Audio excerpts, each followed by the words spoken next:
Welcome back to another episode of the Parisi podcast. This time we are on site. We are in Parisi, Vermont with a reoccurring guest, the first reoccurring guest, technically, since we've redone the Parisi podcast.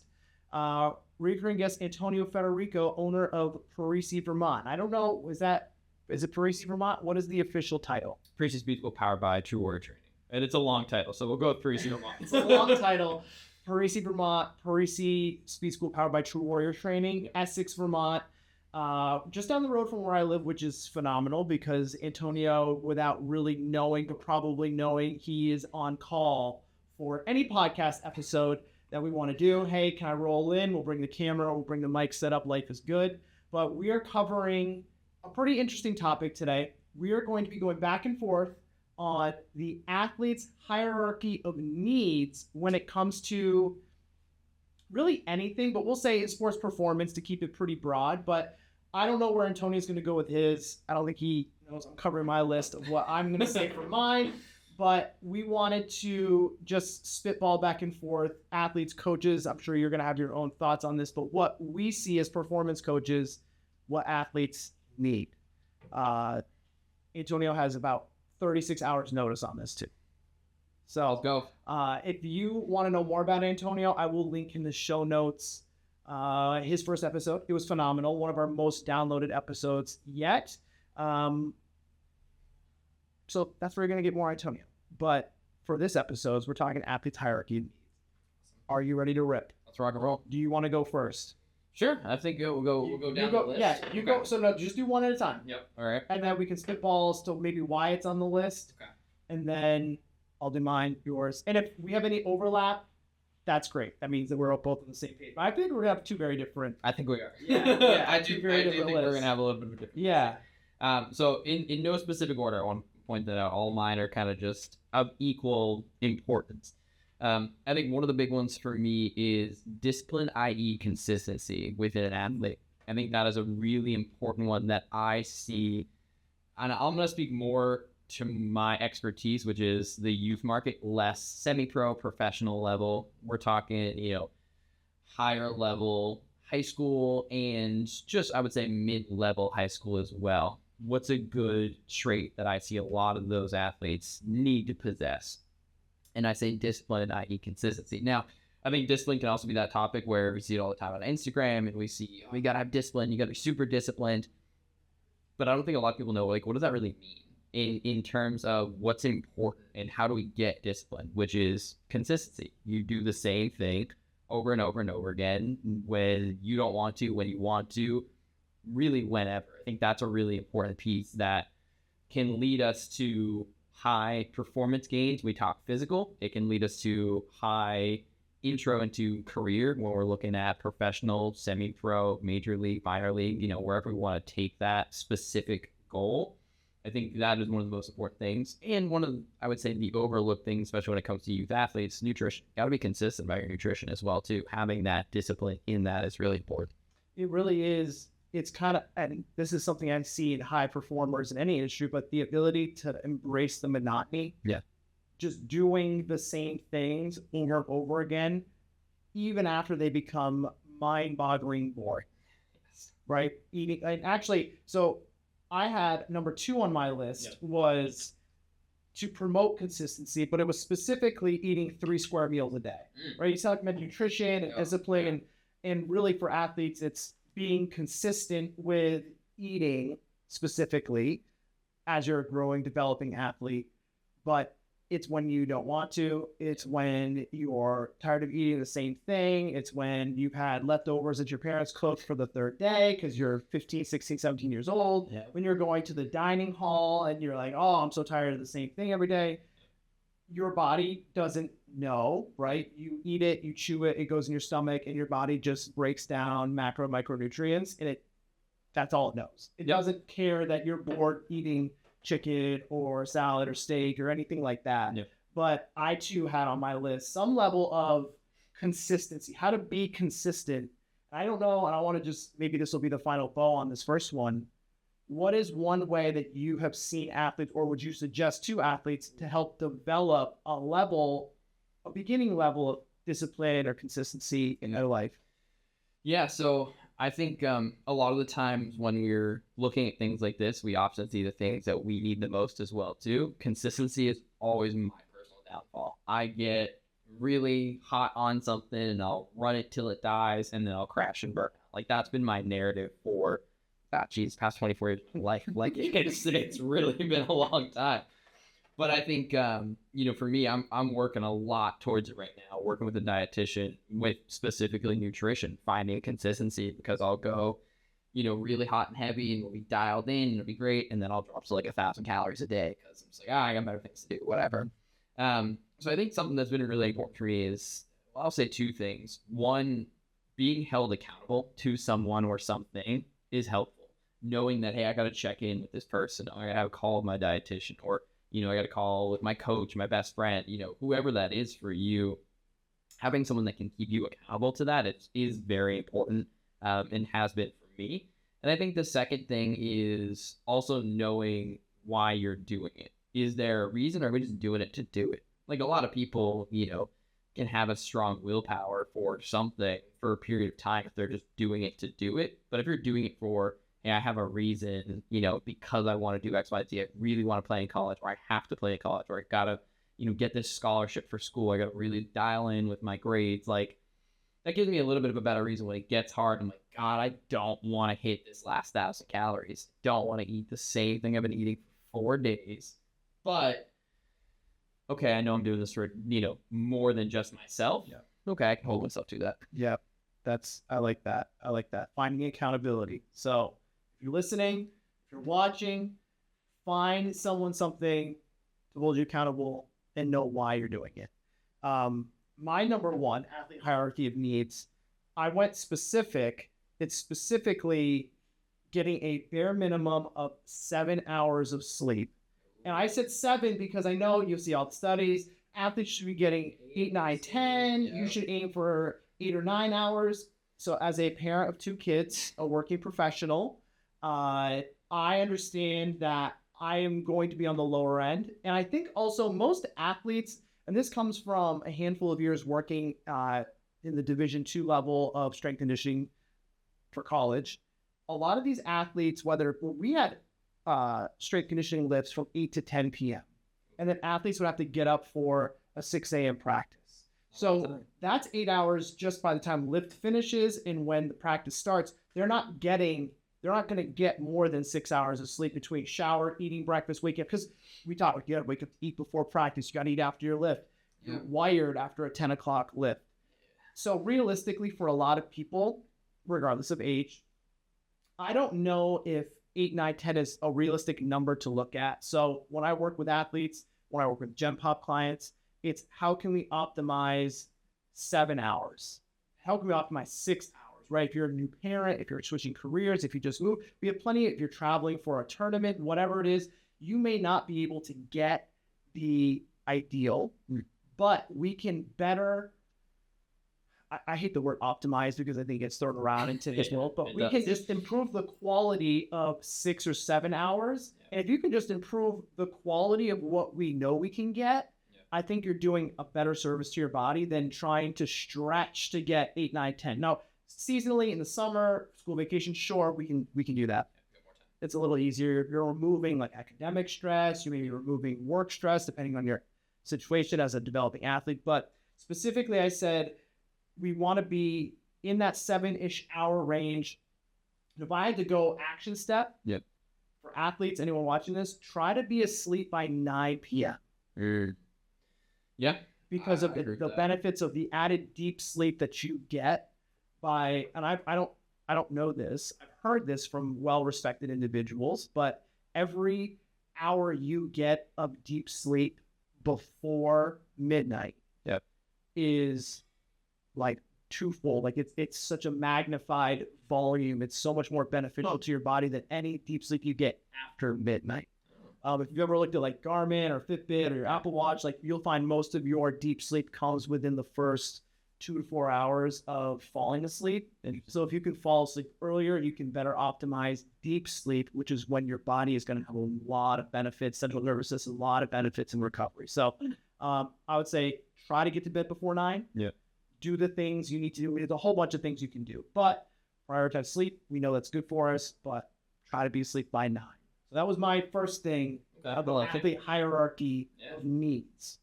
I think I'm going to tack onto that a little bit, then I'm going to mine. But I do think that is really important. I think one of the things I recommend a lot of the times for youth athletes, doom scrolling. It happens all the time. It's nothing we can get away with, and it's nothing we really can change at this point.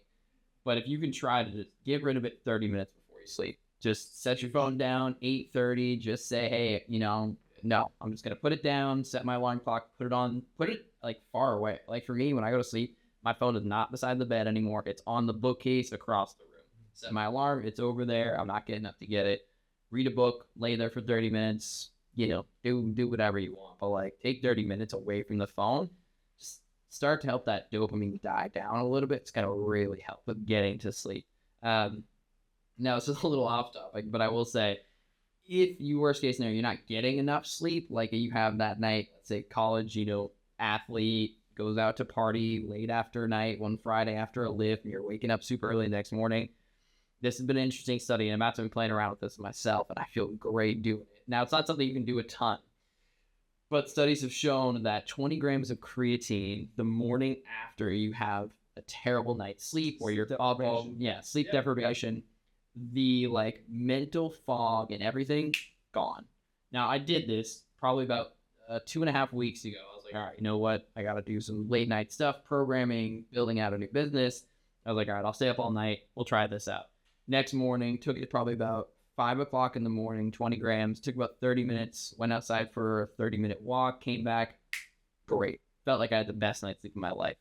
Now, is this repeatable? Probably not. But you have maybe that one time, a month or every other month where you're like, look, I got to do what I got to do. Okay, here's maybe a little quick fix that's going to help me just get back into the swing of things for that next day.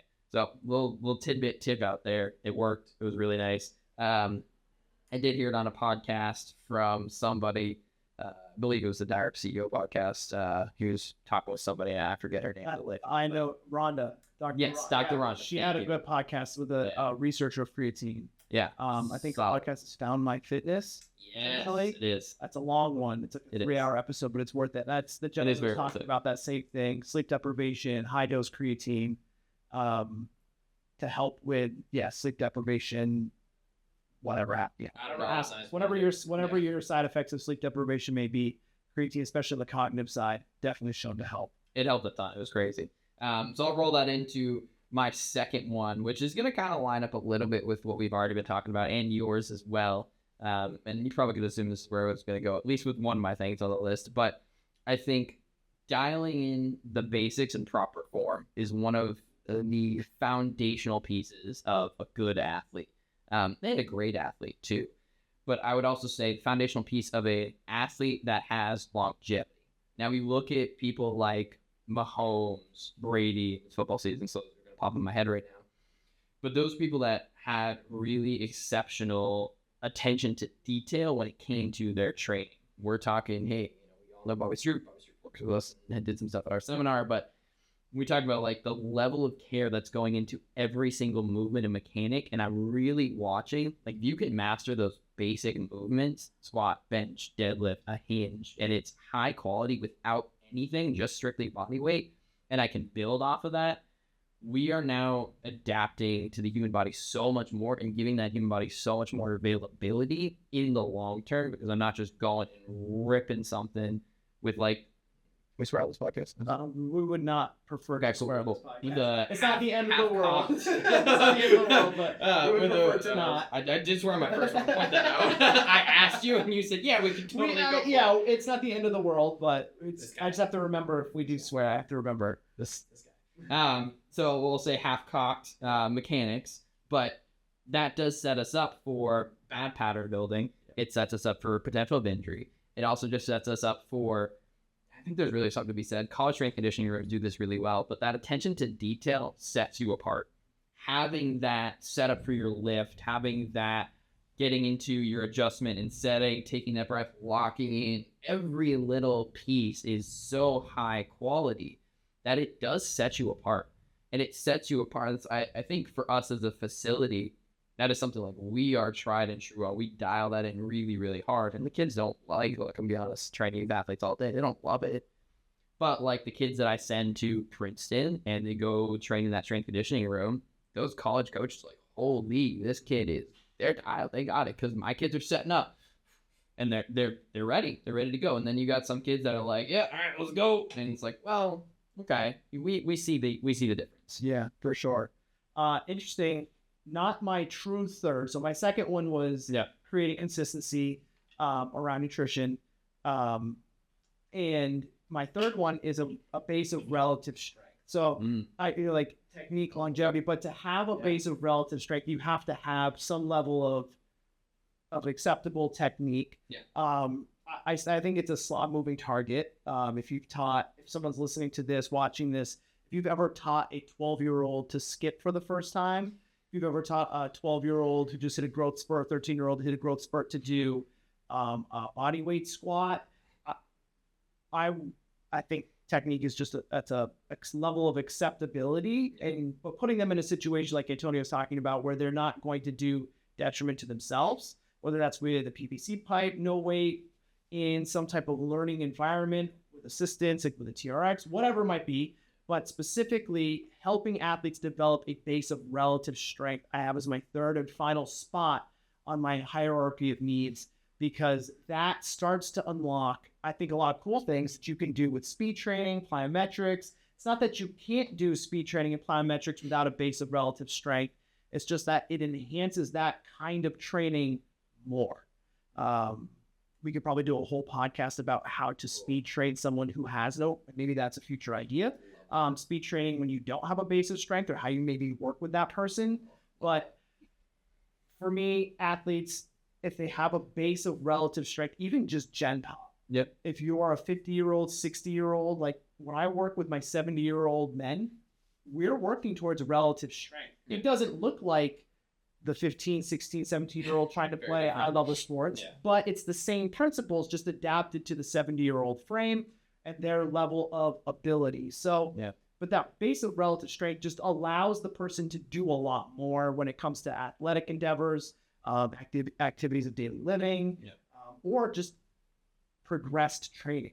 Right? If you have a 12-year-old that comes to you and can do 1 chin-up and 5 awesome push-ups and a 30-second plank, they can do a lot more than the kid that can't do 1 chin-up, 5 push-ups, or 30-second plank. So it is a sliding spectrum. There's an ability to grow along that spectrum. That's what long-term athletic development is. It doesn't just happen in one summer, in one training block, in 1 year. It is truly long-term, but always striving to enhance relative strength.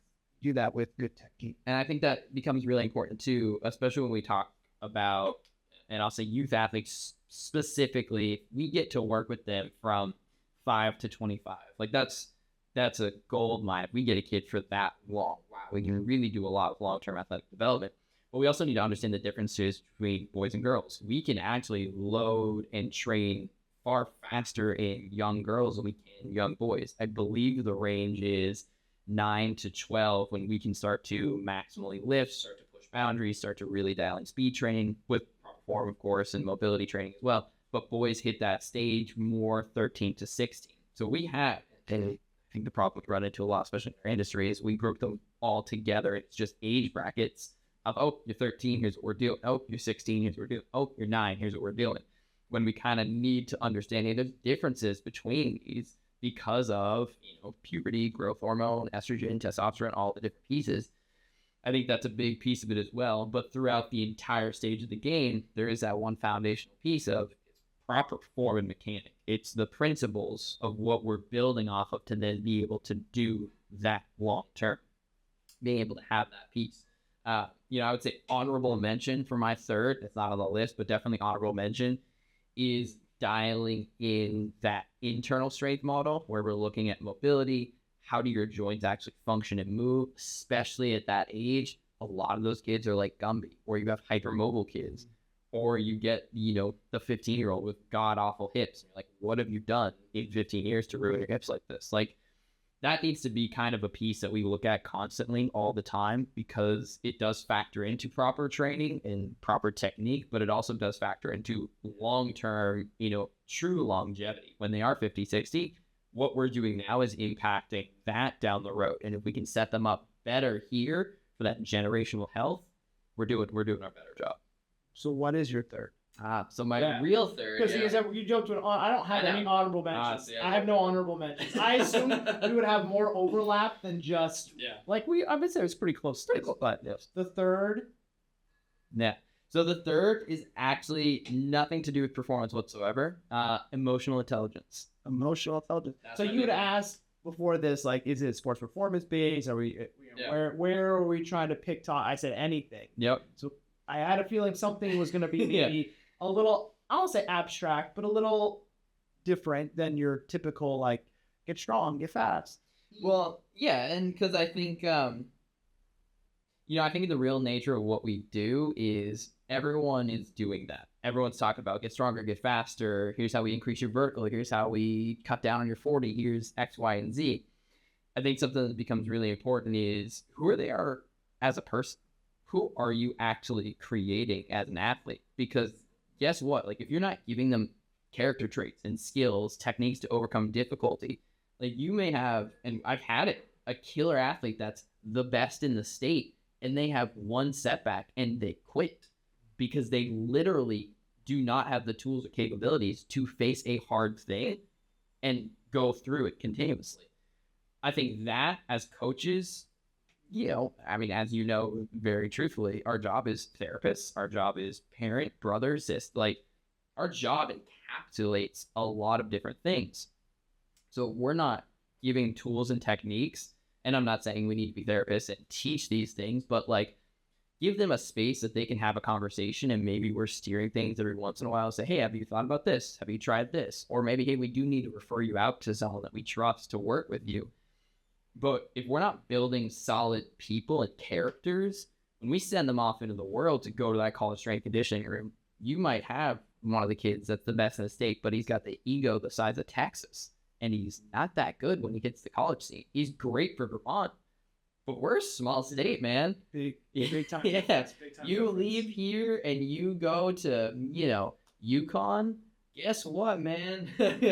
You're competing against some big dogs out there. And if I've got the ego the size of Texas and I don't know how to reel that back in, or honestly destroy it at times and face something hard where the coach is like, hey, man, you're not going to make the cut if you don't get it together. Whoa, I've never had to deal with that because I've always been the best. Giving them those tools and those techniques to actually start to develop real emotional intelligence is A, helping them in the here and now, and B, we're building better people the road down 50, 60, 70, 80. We're giving them some of these tools that they need. Because let's be honest, the school system is not always the greatest, and the state of Vermont is not the greatest with the school system by itself. So other states may not have this problem, which I don't know. But I think especially for us here, like, we're not really teaching a whole lot. And it's like, I see it on a day-to-day. I get some things where I'm like, is this not common sense anymore? Like, do we just lack this? Different. It's different. Yeah. Yeah, I do like that because we are sounding boards for our athletes. Like, I always viewed it as we're like a very like not a filter, but we're like a mesh net. Yeah. Right? Like, things can flow through us. Yeah. And then if it's a big thing, we catch it. Yeah. And if it's a big thing like confidence, that's where we can maybe just ask another question. Or if it's something that is maybe more alarming, we do need to refer out. We do need to bring it to a parent's attention or have a bigger conversation about it. That's totally fine too. But we are a filter, but it's more of like a fishing net where we're going to catch some stuff.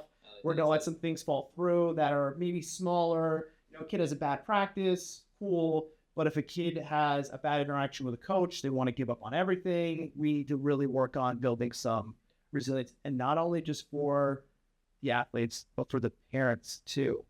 Because sometimes if the kid has a bad interaction with a coach, mom or dad has a harder time with that than the parent. That's probably a topic for a whole nother podcast. Yeah, we could dive into that one.